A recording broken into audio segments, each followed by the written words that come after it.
Judge, this is a case of the Cassidys. Thank you. You all may be seated. Miss Cassidy, you brought this case before the court. What's going on? We were married for several years, and he adopted my son from my first marriage, which meant my first husband relinquished all rights, and he doesn't want to take care of the child anymore now that we're divorced. Okay, sir, is there a reason you don't want to take care of your son? Well, he's not my son. Well, yes, he is. You adopted him.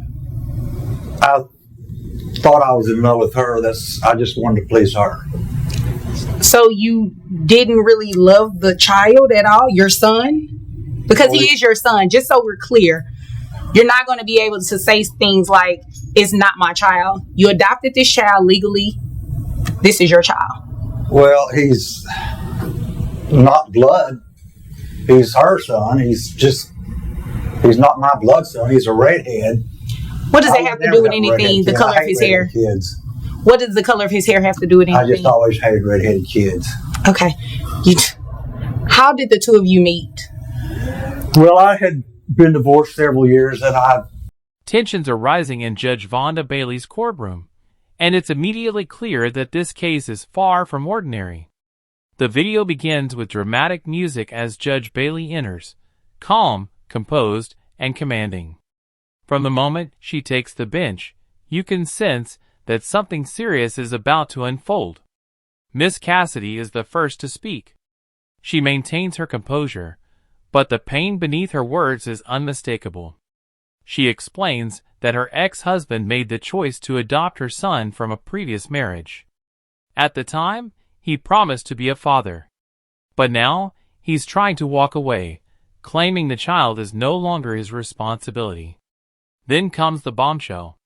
The ex-husband takes the stand and coldly declares, "He's not my biological son." His words land like a slap, detached and dismissive. But Judge Bailey doesn't flinch. Locking eyes with him, she firmly reminds him and everyone in the courtroom that adoption is forever. It's not something you can simply undo when life gets hard. Emotions are running high, and it's clear that this legal battle is only beginning. From the tone and tension in the room, things are bound to get even more intense. Yes, he's a farmer. Ma'am, I will give you your opportunity to speak in just a moment, okay? Go ahead, sir.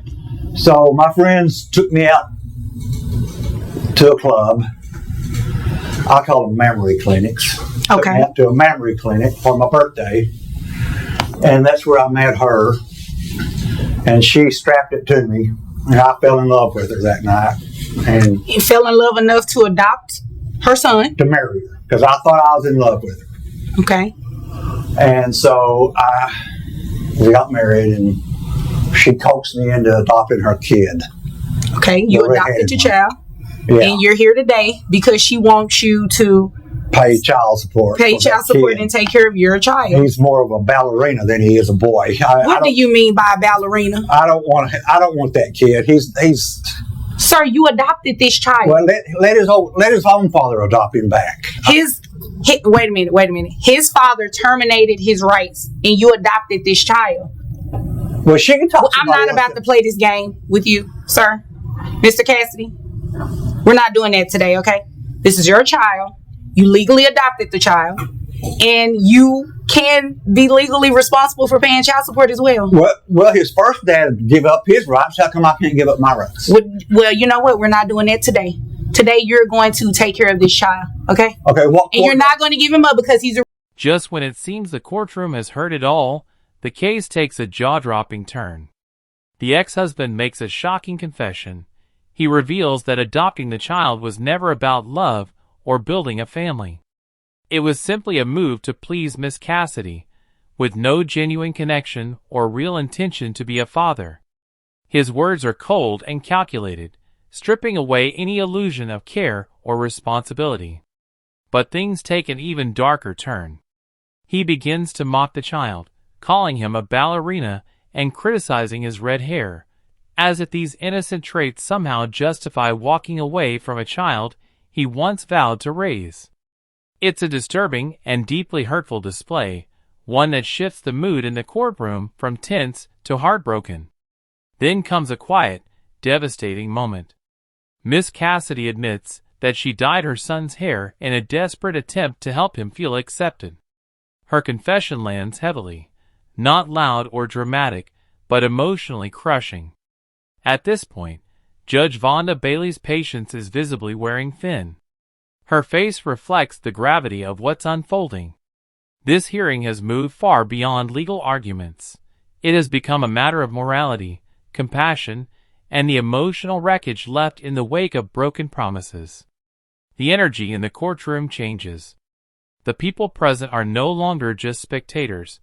They have become witnesses to the collapse of a bond that was supposed to last forever. This case is no longer about paperwork or technicalities. It's about a man who abandoned the essence of parenthood, and a child left to bear the pain of that betrayal.